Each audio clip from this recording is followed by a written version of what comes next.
আসসালামু আলাইকুম প্রিয় দর্শক বন্ধু। উপদেষ্টা নাহিদ ইসলামের একটি ফেসবুক স্ট্যাটাস বেশ আলোচিত হচ্ছে।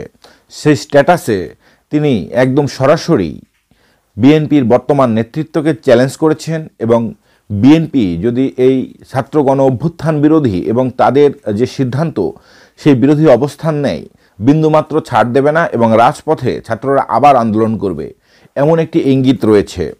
তার অভিযোগ, মহাসচিব মির্জা ফখরুল ইসলাম আলমগীর যে নিরপেক্ষ সরকারের কথা বলছেন, অর্থাৎ ছাত্ররা যদি রাজনৈতিক দল গঠন করে এবং নির্বাচনে অংশ নেয়, সেক্ষেত্রে এই অন্তর্বর্তীকালীন সরকারের ছাত্র প্রতিনিধি থাকলে সরকারের নিরপেক্ষতা থাকে না। এই ধরনের বক্তব্য বিএনপি মহাসচিব মির্জা ফখরুল ইসলাম আলমগীর দিয়েছেন এবং সেই বক্তব্যকে তিনি বলছেন যে এই বক্তব্যটি আসলে দেশবিরোধী এবং অতীতের যে 111-এর সরকার অর্থাৎ ফখরুদ্দিন মঈনুদ্দিনের যে সরকার গঠন হয়েছিল সেই ধরনেরই একটি সরকার গঠন করারই ইঙ্গিত দিয়েছেন মহাসচিব মির্জা ফখরুল ইসলাম আলমগীর। তিনি নিরপেক্ষ সরকারের দাবির কথা বলে এই ধরনের ইঙ্গিত দিচ্ছেন বলে তার অভিযোগ। কিন্তু এই নাহিদ ইসলামরা ভুলে যায় যে বিএনপি গত 17 বছর ধরে এই যে আওয়ামী ফ্যাসিবাদ বা আওয়ামী সরকারের বিরুদ্ধে রাজপথে আন্দোলন করছে এবং সেই আন্দোলনের প্রধান বিষয়ই হচ্ছে নির্দলীয় নিরপেক্ষ তত্ত্বাবধায়ক সরকারের অধীনে নির্বাচন। কোনো ধরনের সরকারের সংশ্লিষ্টতা এই নির্বাচন কমিশনে থাকতে পারবে না। এই ধরনের ইস্যুতে গত 15 বছরের বেশি সময় ধরে অর্থাৎ গত 16-17 বছর ধরে বিএনপি রাজপথে রয়েছে।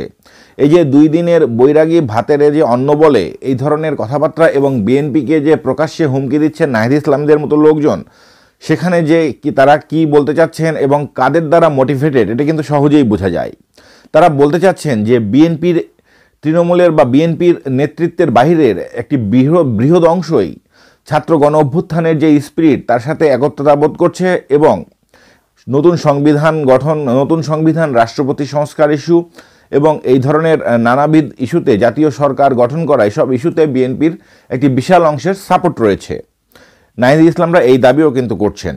উপদেষ্টা নাহিদ ইসলাম সহ এই বৈষম্য বিরোধী ছাত্র আন্দোলনের মধ্যে যে গ্রুপিং দেখা দিয়েছে, তারা নিজেরা যে এখন মারামারিতে লিপ্ত হচ্ছেন এবং এই উপদেষ্টাদের মাস্টার মাইন্ড যাকে দাবি করা হয়েছিল, স্বয়ং প্রফেসর ডক্টর ইউনূস অন্তর্বর্তীকালীন সরকারের যে প্রধান উপদেষ্টা, তিনিও বিশ্ব দরবারে যাকে মাস্টার মাইন্ড হিসেবে আন্দোলনের পরিচয় করে দিয়েছিলেন মাহফুজ আলম, সে তার গ্রামের বাড়ি লক্ষ্মীপুর জেলায় যাবে এবং তার যাওয়াকে কেন্দ্র করে পুরো লক্ষ্মীপুরে পোস্টারে কিন্তু ইতিমধ্যে ছেয়ে গিয়েছে এবং জাতীয় নাগরিক কমিটি গঠন করা হয়েছে। এই ছাত্র প্রতিনিধিদের মধ্য থেকেই এই আন্দোলনে যারা সমন্বয়ক বা এই ধরনের লোকজন রয়েছে তার জাতীয় নাগরিক কমিটি গঠন করেছে এবং তারা রাজনৈতিক বিভিন্ন কর্মসূচি পালন করছে এবং কিংস পার্টি নামে যে বলা হয় যে রাজার আন্ডারে একটি পার্টি গঠন করে নির্বাচনে অংশগ্রহণ করা, এই ধরনের বিষয় আশয় যখন বিএনপির মতো একটি প্রাচীন এবং সর্বোচ্চ জনপ্রিয় দল এবং সবচেয়ে বেশি ভূমিকা রেখেছে আন্দোলনে, এই নাহিদ ইসলামরা যাদের কথাতে তাল মিলাচ্ছেন এবং যাদের দ্বারা মোটিভেটেড,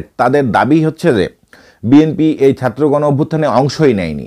কিন্তু আমি একজন মাঠের সংবাদকর্মী হিসেবে আমি প্যারিসে না, এই যে ঢাকাতে বসেই কিন্তু আমি দেখেছি যে 17 তারিখের পরে রাজপথে কারা আন্দোলন করেছে, কারা দখল করেছে, কারা ঢাকাকে ভাগ করে পুরো ঢাকা অচল করে দিয়েছে এবং পুলিশ, র্যাব, বিজিবি, সর্বশেষ আর্মি তাদের রাতের ঘুম হারাম করে দিয়েছিল।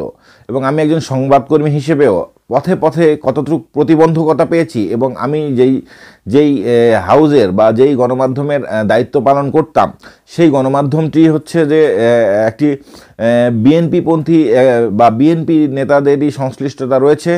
সেই গণমাধ্যমে চাকরি করার সুবাদে আমি অনেক জায়গায় এই ধরনের আমার যে অফিস যাতায়াত সেখানে কিন্তু আমি রক্ষা পেয়েছি।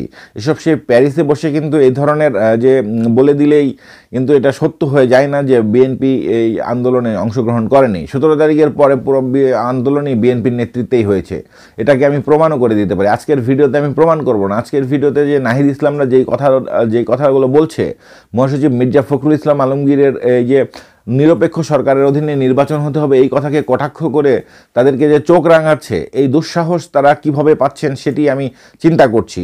এই যে মানুষের যে মস্তিষ্ক প্রক্ষালক যন্ত্র ছিল হীরক রাজার দেশে, এই যে দেশের বাইরে বসে কিছু ইনফ্লুয়েন্সাররা সেই মস্তিষ্ক প্রক্ষালক যন্ত্র হিসেবেই কাজ করছে এবং এই ছাত্র নেতৃবৃন্দের মস্তিষ্ককে একদম ধুয়ে দিয়ে ব্রেন ওয়াশ করে তাদের সুরে কথা বলিয়ে তাদেরকে একদিন বিপদের সামনেই দাঁড় করাচ্ছে। এই বিষয়টি কিন্তু স্পষ্ট হয়ে যাচ্ছে। বিএনপিকে চ্যালেঞ্জ করে তারা এই দেশে কীভাবে রাজনীতি করবে এবং বিএনপির মতো একজন সংগঠিত একটি দলকে এভাবে চ্যালেঞ্জ করে তাদের নেতৃত্ব কতক্ষণ টিকে থাকবে সেটি এখন দেখার বিষয়। সেই পর্যন্ত অপেক্ষা করলাম। আর এই ছাত্রদের যে বাড়াবাড়ি, তারা যে এই যে এদের মধ্যে এক উপদেষ্টা দেশের বাড়িতে গেলে তার যে পোস্টারে সে যাওয়া, তাকে অভিনন্দন জানানো, সেই পূর্বের ফ্যাসিবাদী আমলের যেই ঘটনা, সেই ঘটনা যে তারাই ঘটাচ্ছে সেটি কিন্তু কেউ বলছে না। প্রিয় দর্শক বন্ধু, এখন সময় পক্ষ নেওয়ার। পক্ষটা হবে দেশের পক্ষে, পক্ষটা হবে স্থিতিশীলতার পক্ষে, পক্ষটা হবে একটি সুন্দর গণতান্ত্রিক একটি বাংলাদেশ বিনির্মাণের পক্ষে। অনেক নানা ত্যাগ তিতিক্ষা এই যে জুলাই আন্দোলনের আগেও বিএনপি এবং জামাত এবং অন্যান্য সরকার বিরোধী যেসব রাজনৈতিক পক্ষ ছিল, তারাও কিন্তু প্রচুর পরিমাণ ত্যাগ স্বীকার করেছে। নাহিদ ইসলামরা যেই কথাটি বলতে চাচ্ছেন, তারা হচ্ছে আসলে বিএনপিকে ঠেকাতে চাচ্ছেন। কারণ এখানে বিএনপির দীর্ঘদিনের মিত্র জামাত ও দেশে বিদেশে তাদের এজেন্ট নিয়োগ করেছে। সামাজিক যোগাযোগ মাধ্যম সহ সব মাধ্যমেই যাদের 4% সামান্য বেশি ভোট রয়েছে, যেসব সুষ্ঠু নির্বাচন হয়েছে সেসব নির্বাচনে, তারাও রাষ্ট্র ক্ষমতায় যাওয়ার স্বপ্ন দেখছে এবং সেই স্বপ্নে ঘি ঢালছে এই ছাত্র নামধারী সমন্বয়ক যারা সরকারে রয়েছেন তারা। কিন্তু বিএনপির মতো বড় দলকে এসব কোনো ষড়যন্ত্র, এইসব এজেন্ট নিয়োগ করে, ইনফ্লুয়েন্সার নিয়োগ করে বা তাদের এই যে লোক ভুলানো কথাবার্তা, এই যে সস্তা জনপ্রিয়তা দিয়ে কোনোভাবেই বিএনপির আগামীতে নেতৃত্বে আসা ঠেকানো যাবে না। সেটি যত আগেই এই উপদেষ্টারা বুঝতে পারবেন, ততই তাদের মঙ্গল হবে বলে আমি আশা করছি।